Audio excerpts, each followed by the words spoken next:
Now, Unix might have been very successful in some high-end business and research worlds, but what about your home? I mean, your home is just an office at home, right? If you wanted to do real serious business work, you needed a brown, beige, big, very serious type box. And that box was an IBM PC. And that brings us to IBM PC-DOS, also known by people outside of IBM as MS-DOS. The IBM PC landed in 1982 and completely revolutionized the world of computing by being the first personal computer, hence PC. Now, home computers existed before, but this is the first one that really wasn't meant just for fun and games, and was primarily marketed as a high-end machine for real work.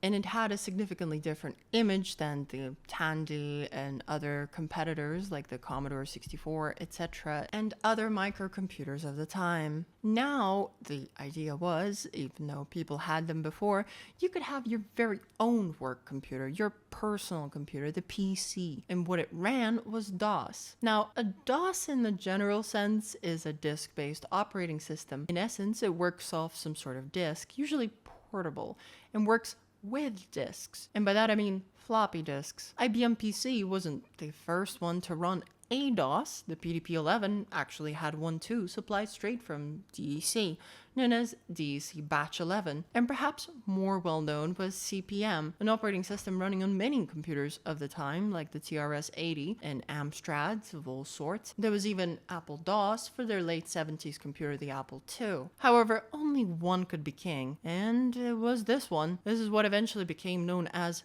the DOS to most of the world. Let's have a look at how it turned out. So here it is. IBM PC DOS, or well, actually not yet. This is IBM Personal Computer Basic. Something I think people tend to forget is that this computer was a microcomputer in the 80s, very early 80s. So it did ship with BASIC on the ROM, I guess. So there you go. That's a bit of trivia.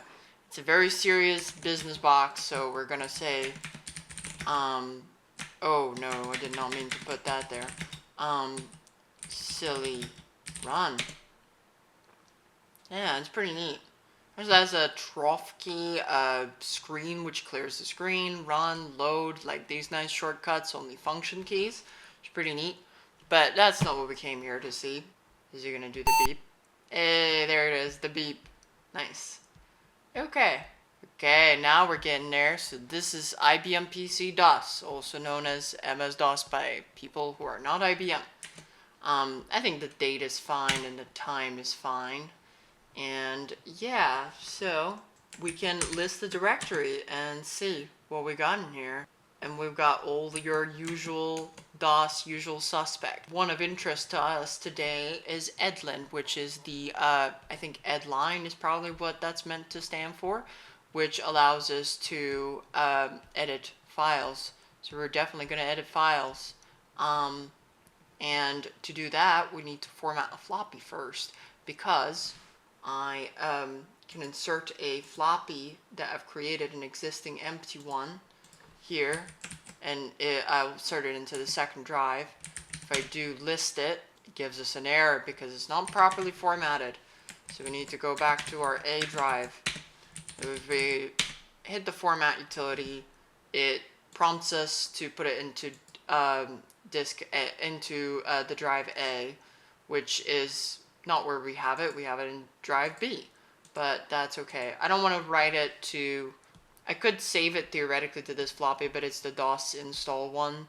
Rather the DOS floppy, and it's got write protect on it, and I don't want to like somehow get around that or overwrite it anyway, if I even can. So we're just gonna go with a fresh floppy here in the emulator, an 86 box, and I'm just gonna strike that key, and it's gonna say formatting, and I think it's doing it. And we're gonna say no. on that. No formatting needed. Let's go ahead and put our DOS floppy back in. Now we can put our file floppy in, and let's see what happens when we try to list it now. It says file not found, but that's okay. So I think we need to go back to drive A. Here, if we list it, there's the Edlin file. We can't call it from anything else. I don't think this has like path or anything like that. This isn't Unix or something like modern Windows. Not yet, at least. So let's go ahead and hit Edlin. And I think that's going to ask us, yeah, file name. So let's go ahead and put in a file. I did change it to the ISO keyboard layout, but it's not actually picking up my keys properly. So I have to type in my my tilde or hash key to the right of my enter key on my actual real keyboard to type in a backslash, whereas the backslash should be to the right of the shift key. And it's where it belongs, because the ISO layout is completely superior. And yeah, sorry Americans, love y'all, but yeah, ISO keyboard layout's where it's at, always will be. It's just such a joy to be able to type a backslash right next to that Z letter, or to be able to hit that tilde key right there next to enter, right where you want it in like Linux or whatever. Yeah, anyway, so we're gonna in 1981, I don't know if you can actually name a file that long, but yeah, so this is Edlin, and I think what we do is we just type in like I, and yeah, there it is. So, and we're gonna call it there, and I think you just press Control C, very Unixy, to exit that, and you hit E, and I think that's gonna save it, hopefully. Yay! So if we go to B now, and we dir that, yeah, and then it's cut off.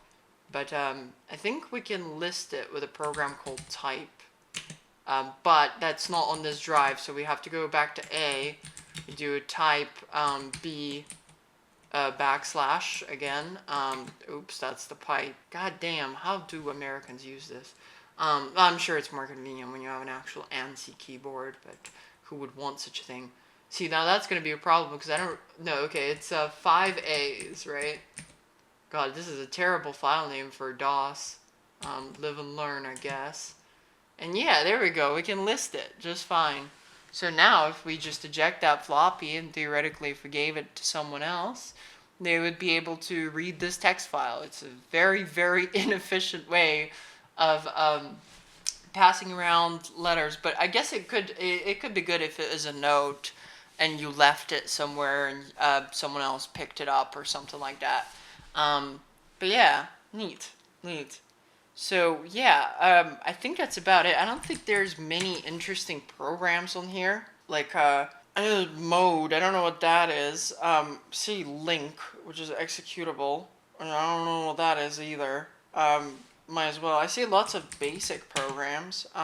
Yeah, I know there's many DOS. Oh dear.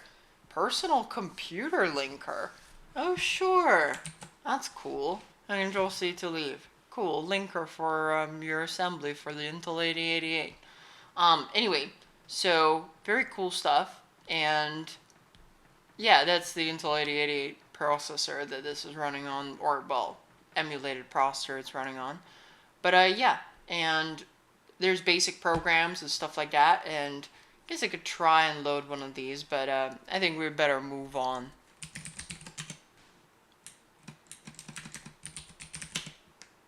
Oh, that's cool.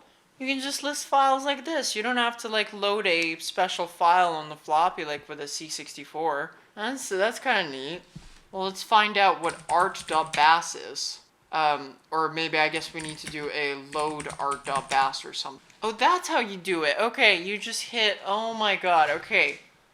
Okay, so this is what you do. You just hit, so I read the documentation some more. You do this, load art.bas. You don't need to specify drive number or anything like that. I guess it just only works off like the A drive or something, fuck knows. But yeah, and then we can list it. Let's see what this is. Cool, this is one of the programs that came with DOS. So I guess, let's go and run it.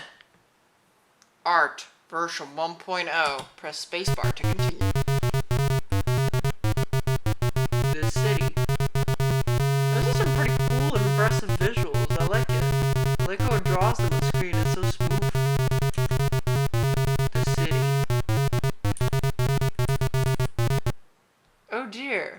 Let's see what that is. Mortgage, version 1, continue. Mortgage analysis. Imagine having a mortgage. Oh well, I wouldn't know what to do with this. Files. Imagine being that fucking fortunate. Imagine having such a fortune that you have an IBM PC. Back in the day, you have a mortgage. These days, can't afford nothing.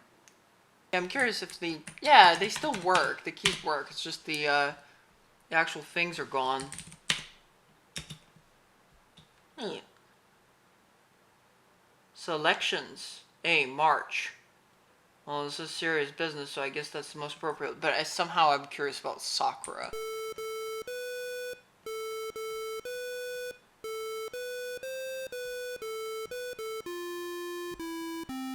Oh yeah, I've heard that before.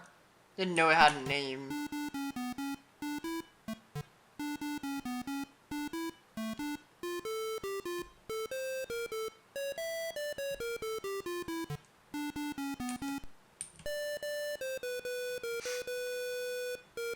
Oh dear.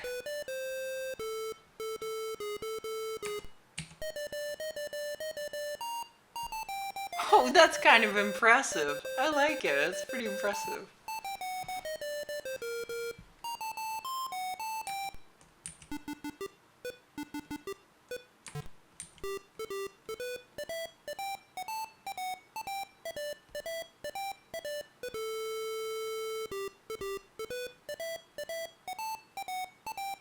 Love me some Dvorak. Pop goes to be Anonymous. Anonymous was in this? Damn.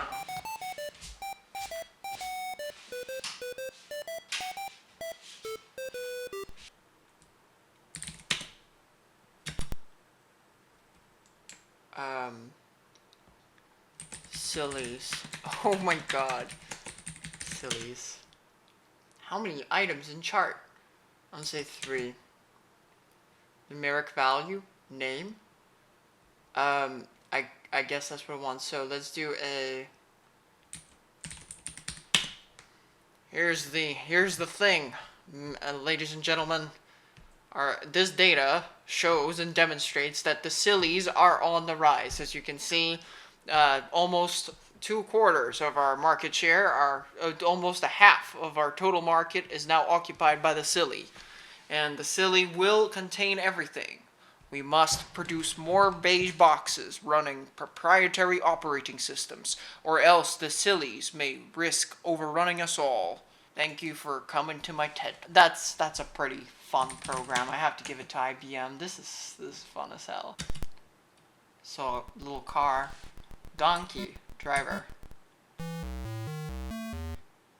Oh, I was kind of thinking I needed to hit the donkey. So the donkey wants to be hit, right? Also, I didn't read the instructions. I thought it was arrow keys, and I did use arrow keys, but pressing up seemed to just make me. I think every button just makes you switch lanes. It doesn't matter which. Oh, that's cool. Pretty simple Commodore game. Pretty not Commodore, IBM PC. Ugh. Honestly, haven't you got tired of staring at these endless text prompts already, though? Wouldn't it be nice if a computer had, some graphics? Throughout the 80s, a war of graphical interfaces was fought as the race was on to make computers even more accessible. While Apple was already hard at work making their Macintosh line of computers more and more impressive with each release, full-screen graphical applications in DOS were gaining steam as well, so-called DOS shells. Here's one that came with an IBM PS1 with a version of DOS 4. So, DOS wasn't any one monolithic thing. It's something that evolved over time. And in particular, in the age of graphics by the late 80s, these DOS distros, I will call them, tended to have a shell with them. Here's one that comes with the IBM PS1. We got our 4 megs of RAM. Yeah, this is our boot screen. We're just gonna boot off of F1 where I got our boot disk inserted. And now it's gonna take a little while to boot into DOS, and you might be wondering, and this is a newer computer, why is it taking so long compared to the IBM PC to load into something as simple as DOS? Well, you'll see why. Wow, we've got graphics. Damn, about time, right? So, I'm still gonna stick to the Edlin and a built-in tool, but I will try to do as much of it through the graphical interface as possible. Can't just drop down into a DOS command prompt. I don't know if we'll be able... Yeah, okay. Type exit, then press enter. So, yeah, IBM DOS 4.0, 1981 to 1990, and 1981 to 1986. So, I was under the impression... I don't know why it says 1990. I was under the impression this came out in 1988. But then this says Copyright Microsoft Corp. God damn, this copyright situation, what is this, Unix? Anyway, let's go and exit. See, maybe, this is, even though this is DOS 4, which did come out in 1988, this specific computer, IBM PS1, like the value point range, I think was a bit later. So this would have been 1990. And this is actually the shell that comes with the boot disk for this specific computer, which was 1990. Reason I was so interested in the IBM PS1 is because I have an IBM PS1 CRT. So I figured it'd be pretty cool to finally have it be used for what it was intended for. Though based on the pictures it seemed to ship with something else, but I don't know, this was a thing you could apparently get for it, or one of the many models of the IBM PS1 at least. So yeah, that's something. You can change the colors. Oh, sample color panels, let's go. This style is pretty familiar. Use right arrow and left arrow. I want to see that colors. I want to see that red one. I guess that's not the actual colors. Okay, well then we'll stick with the ones that we have, won't we? So why don't we go ahead and format a diskette. Prepare a diskette for use. Ooh, exciting. And yeah, quite an upgrade from what was it, 360K, 5¼ inch drives. Is double density, double everything. Yeah, I created a new diskette. I did try my 360K IBM one, and it wouldn't recognize it. At least not via the file browser in the shell. So that's something. But we're gonna format that. Incorrect DOS version? What? It's not a DOS. What are you talking about? Oh dear. Oh dear. Okay, I don't know if it did it though. So we're gonna find out. If I exit shell, is that going to take me to the command prompt or what? Oh, it will. Okay. Oh dear. Okay, well at least it didn't format the floppy. There is a lot more stuff on here, I have to say. Should really explore that some more at some point. Well, like, what is tree? Directory, path, listing, for volume, DOS. So true, bestie. Okay, let's try that floppy again. It's gonna say no, which is fine. Let's put in the boot disk. Put the boot disk back in. Do a format. Right. Required parameter missing, so insert new diskette for drive A and press enter when ready. There we go, now it's working. So, you know, as fancy as that graphical shell is, doesn't seem to work all that well. I don't know what that was about, honestly. I mean, it is the shell that comes with this DOS. I have no idea what it's about with incorrect DOS version. I'm just trying to read something off the hard drive. I do have a little something on the hard drive that's gonna come into play in a little bit. Volume label. That's a new one. How about, we're gonna put it on the root of our C drive. How about that? So I'm gonna say Edlin, because we do have a hard disk. So that's pretty cool, right? Let's go E. And that's gonna save that file. Cool. Or actually, I'm gonna just do this instead. There it is. Most interesting part of this, I'd say, is just this file system thing. You can actually browse your files. Yeah, this isn't the best. Really was expecting it to be better, but things do get better because there is another MS-DOS shell that will gain popularity pretty soon.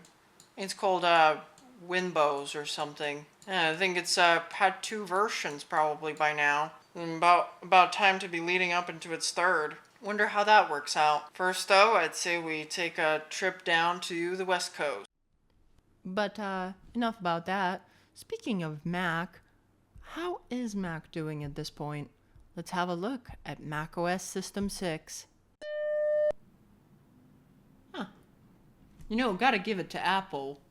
Even on this screen that's just asking for you to insert something to boot off of, it still has a mouse. This goes to show how much of a commitment they had to making sure everything was graphical. I mean, it is very polished because this is version 6.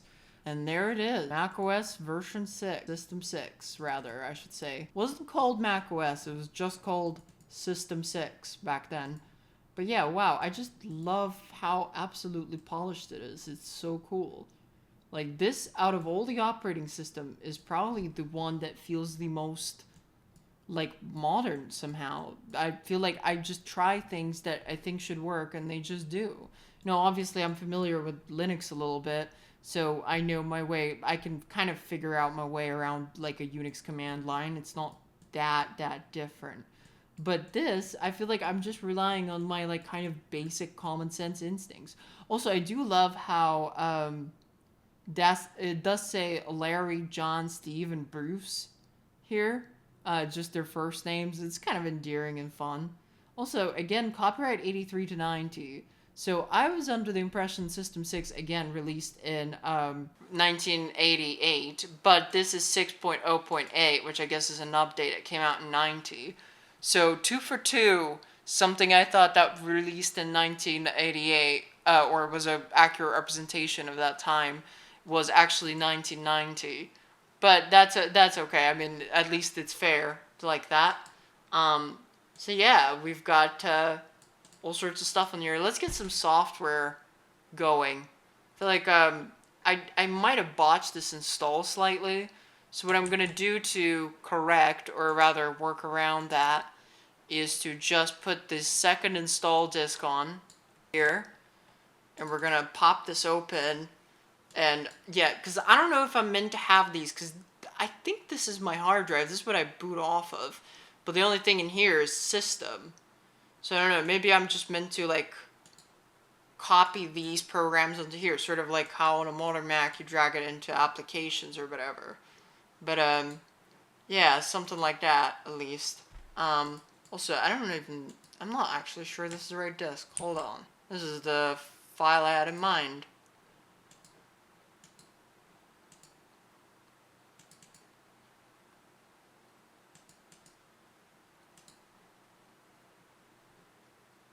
Maybe? Maybe not. I'm not confident enough to do that right now.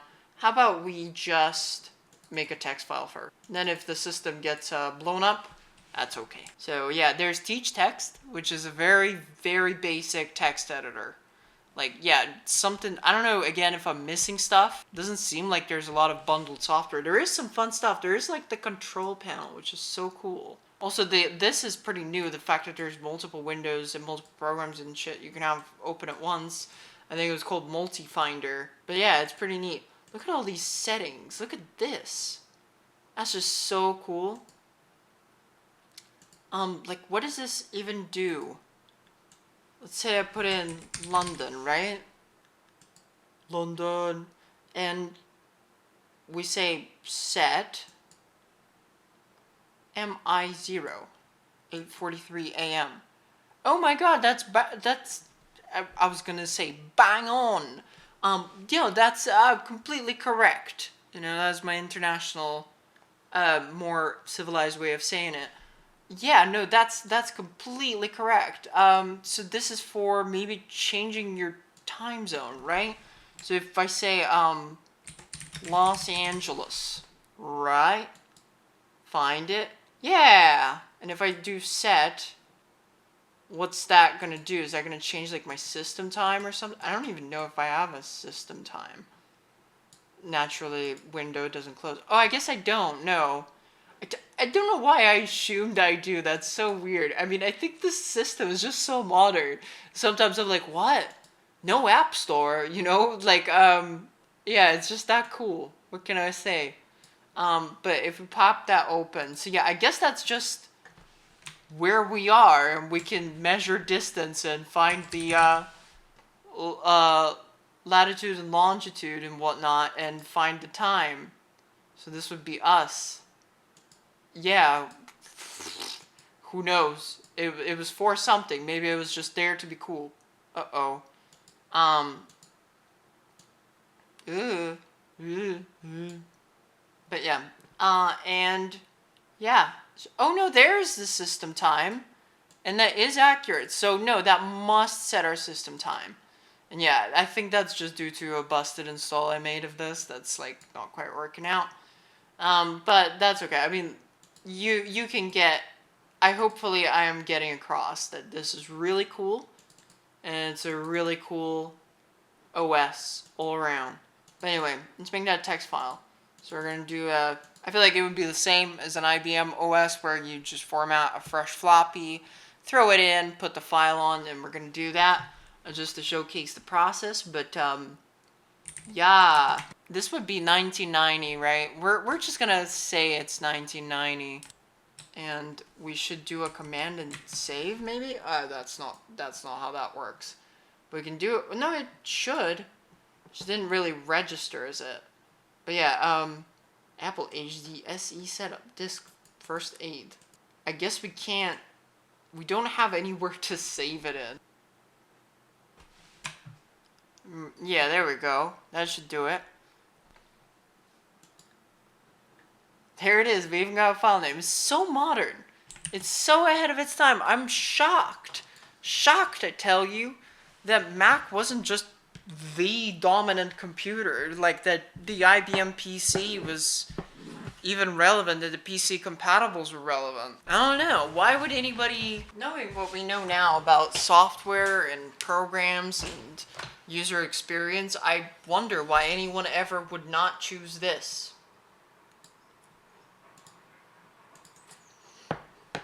Yeah, there it is. We can even resize windows and stuff.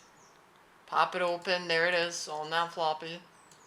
I do find this a little bit annoying, especially because there's not really a particular visual indication that the program is running. But it's kind of just a different, you know, vibe. You gotta think different to do it. Hey, get info. Damn, there's even this. Look at this. It's so useful. It's so sweet.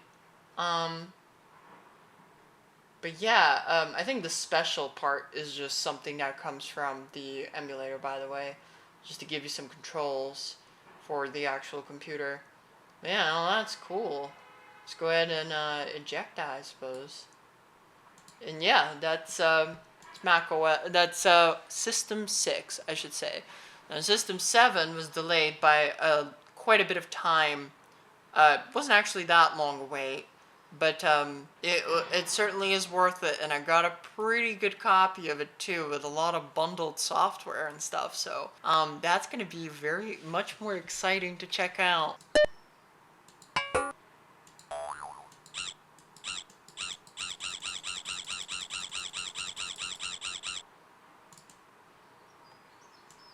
But what about Windows, I hear you say? Well, it's been around.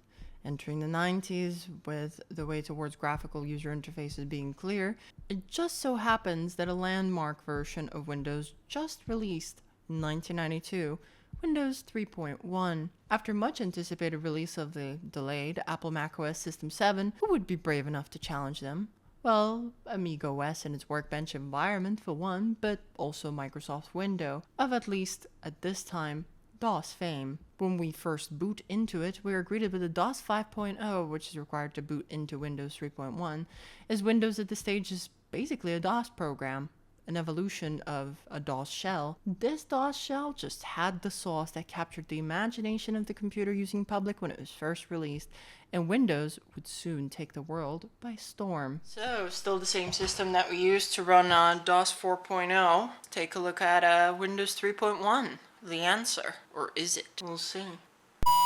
There it goes. So, I've already got Windows 3.1 installed on top of DOS 5.0. As you can see, the version of DOS that I got actually comes with this other graphical shell that we haven't really looked at yet. Don't read that. How strange. It gives you the option to cancel and help. What does help do? Oh god. Never mind that. Is it gonna be F10? There we go. Just close it. That works. Anyways, so yeah, there's not much to see in the shell. I don't think it has mouse support anyway, but it is pretty nice. It's a bit simpler. It also takes a lot less time to load compared to the other ones. We've got disk utilities, MS-DOS Q Basic. I guess that's probably Quick Basic or something. It's probably a more advanced version of that A Basic that came with DOS 1 and DOS 4 and such. But yeah, we can also drop into the command prompt here. Apparently we can't exit though. If I type in exit. Oh no, there it is. So yeah, we do actually have that TNG suck file we created last time. So why don't we go ahead and run Windows. One thing you can do is always just run it from the folder like this, but you can also run it from the shell. So yeah, I feel like let's do it via here. In the shell, you just kind of click on it and such it appears. So yeah, I think the file name is Win. There we go. And yeah, this is a version of Windows 3.1 that came out for the IBM Value Point computer, as you saw by that proprietary boot screen. Just figured it might be appropriate for this PS1 as well, as I get the feeling that they're pretty similar. And right away you get this program manager. Still not really looking at Windows in the way that we're used to it, but you gotta say this is a much bigger improvement to this big improvement on top of the shell that we saw in that other in DOS 4 and such. And this is 1992, I believe, is when this came out. Now obviously Windows had Windows for a while, but this one's kind of the first that saw the widespread adoption. And yeah, I mean, we got some settings here: fonts, ports, mouse, desktop, keyboard, drivers, and 386 enhanced, COM ports, whatever, virtual memory. Oh no, there we go. Yeah, type temporary using MS-DOS. Sure. Yeah. Sound. I wonder why we can't change them. Maybe it's because we don't have a sound card. At least not one directly plugged in or something. Maybe I can change that. Give me a sec. You get this little info window. Wallpapers. 25/6K wallpaper. Arcade wallpaper. Interesting. Do wonder if I can mouse is not ideal. Display VGA, keyboard, mouse, network. It's about all you get. You get a VGA selection, VGA with monochrome, VGA. It's worth noting that the IBM PC we ran with DOS 1.0, that was in CGA. Let's have a look at the control panel again. Yeah, we got the CPL file extension for those, which is kind of interesting. Drivers. Does have a little speaker and a keyboard on it. Maybe? We got Sound Blaster 1.0.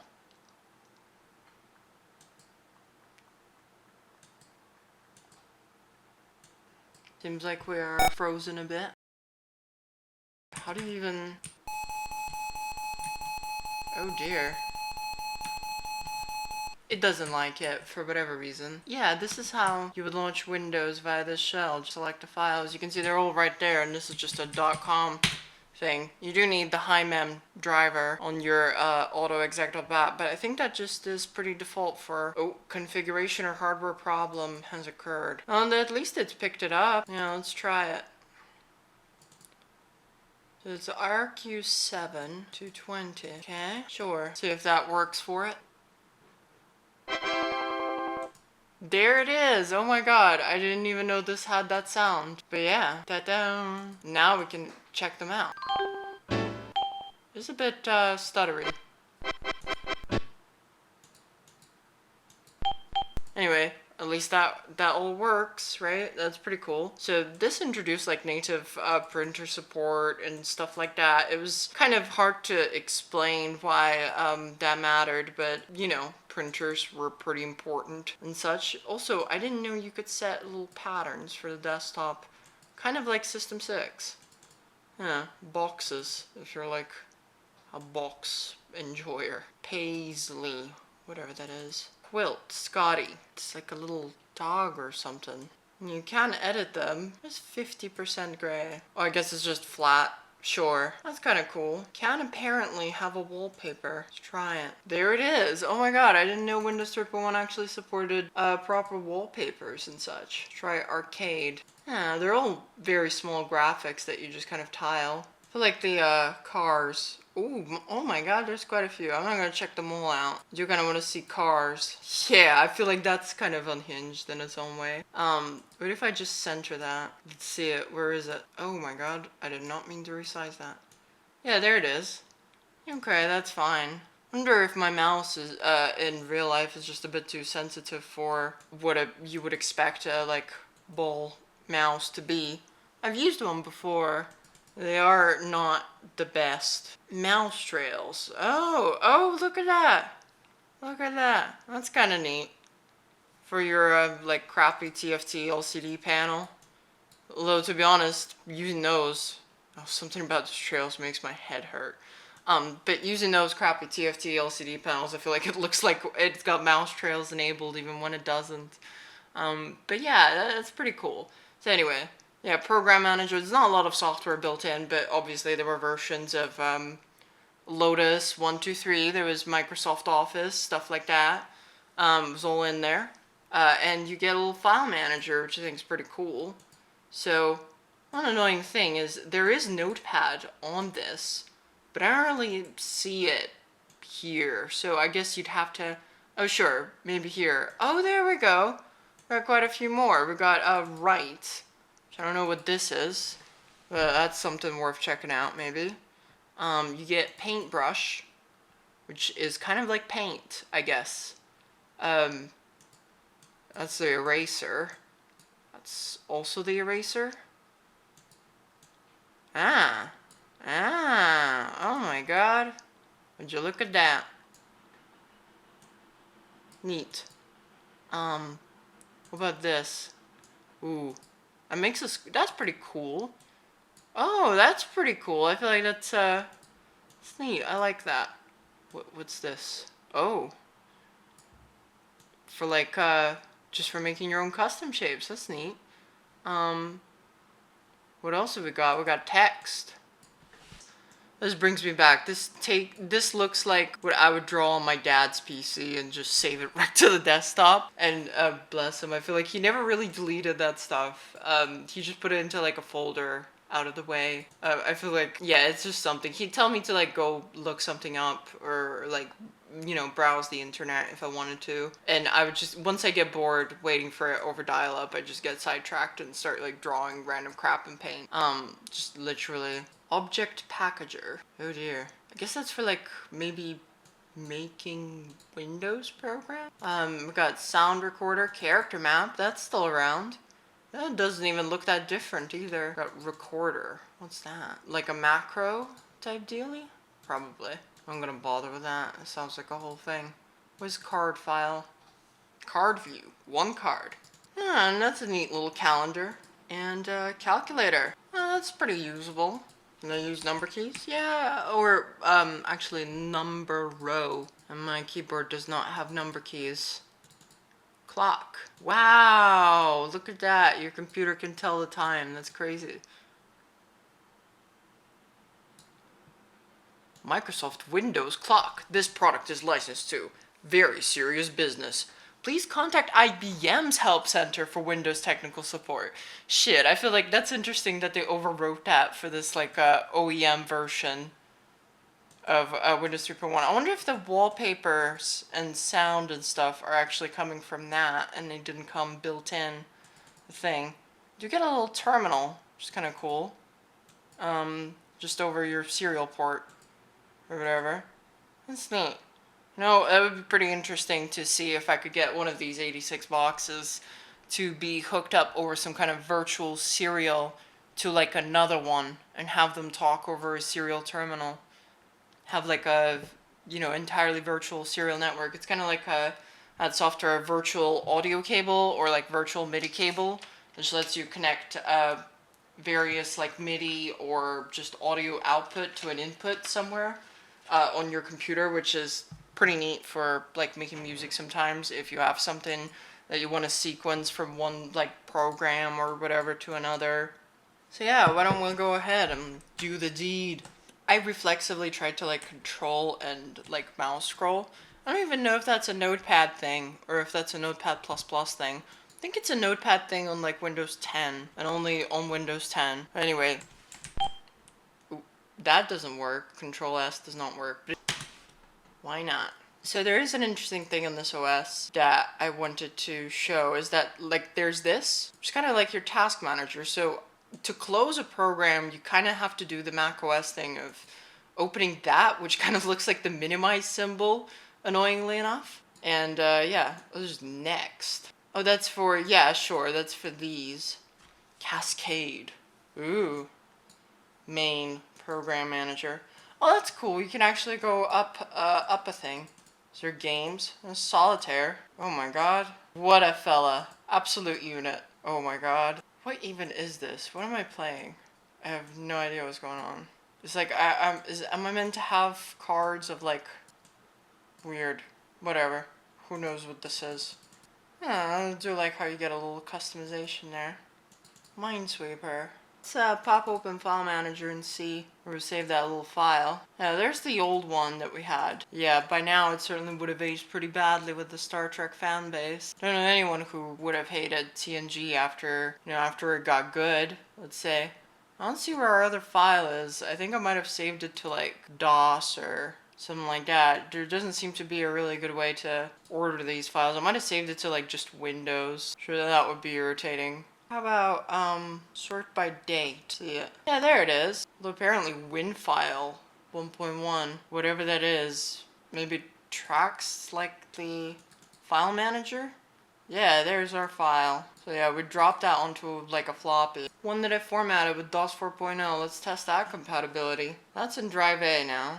That should be popping it open. Yeah, it can. No files, but we can just drag and drop, I think. And it is copy. Let's see, did it write it? It did. Oh, that's not the file I meant to copy, but that's cool. Yeah. Ooh, user.exe. Neat. Alright. I'm gonna delete this file. I like how it's kind of in a very MS-DOS sort of design philosophy where once you call the program, you get to like specify a parameter, even though like, I mean, of course I want to delete that file. That's the one I clicked the delete button on, but technically you could like specify a different one and it also acts as a confirmation dialog. It's cool. I do like that you get a little run command as well. Wonder what happens, right? If I go here, can I open a DOS thing from here? QBasic. No, I cannot. Okay. See the survival guide. Oh dear. F6. I do like this graphical shell for it though. F2 subs. Sure, I want subs. Ironic YouTuber doesn't want subs. Oh, sure. Here we go. File. Exit. Oh no, yeah, at least it drops us back in there. But I was wondering if it would open in like a window or something. That'd be pretty cool. But yeah, anyways, so one thing I wanted to show real quick is that we get a sort of prototypical start menu almost, because to exit something you have to actually go and click exit here. But as long as you just minimize it, you can switch to it. If you click it, you can switch or close from here, and if you don't, you can restore. I think if you just, yeah, what is this program? Microsoft Windows Write. I guess this is kind of like a WordPad or something, in a way. Yeah. But yeah, if you hold it, I think it just, double click, in fact, yeah, if you double click, it just opens it back up. Oh, you can have it be analog. That's cool. No title. Oh. Hello? Help. How do I get back into the menu? I tried Alt and I tried F10. Yeah, maybe you just can't. Maybe that's kind of it. It's over. I can't even minimize this shit. Hello? Yeah. What if I make it really thin? Very useful, like, way of doing... Oh, there we go. I pressed escape and that brought up this. What about digital? Set font. Let's check out some fonts. What do we got? Serif System. No Comic Sans that I can see. Do you have fixes? Oh, that's kind of cool. Ooh. And that's not particularly nice. But yeah, nice font aliasing though. You get this TT. It says True Type. Something, yeah. Yeah, cool. About clock. 386 enhanced mode. I think this machine is a 486, so it's quite overpowered for this, but yeah, that's all in all Windows 3.1. It's pretty cool. It's quite an evolution of the DOS shell. So like you really gotta like keep in mind this is just a DOS shell, but it doesn't really look like Windows of today, mostly because it doesn't have the like start menu or anything like that. It's just really like, it's clearly a program that you use to navigate around DOS, more so than an operating system in and of itself. It's a graphical front end for DOS, but that will change soon enough. I like how you can just exit Windows. Yeah. Oh, it actually asks you. That's crazy. I never would have thought. I wonder if it pops us back into the command prompt or if it'll pop us back into that DOS shell. Let's see what happens. I do love how the clock has trails. Ooh.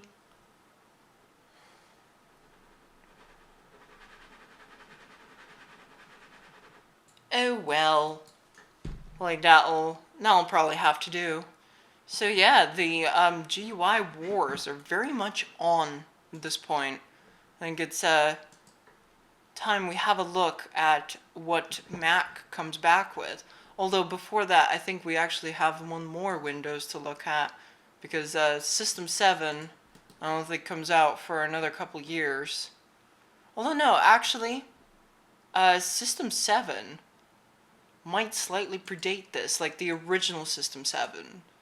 So yeah, it wasn't a very long wait, because System 6 was like 1988, and then System 7, the OG, was like 1990. But I've got System 7.5.5, which came out a bit later. I think it was, what is it, like 1996? It's really like the ultimate refinement of System 7 I want to show, so... Oh dear, it's beeping. So yeah, before that though, I do want to check in on an old friend as well. See you then.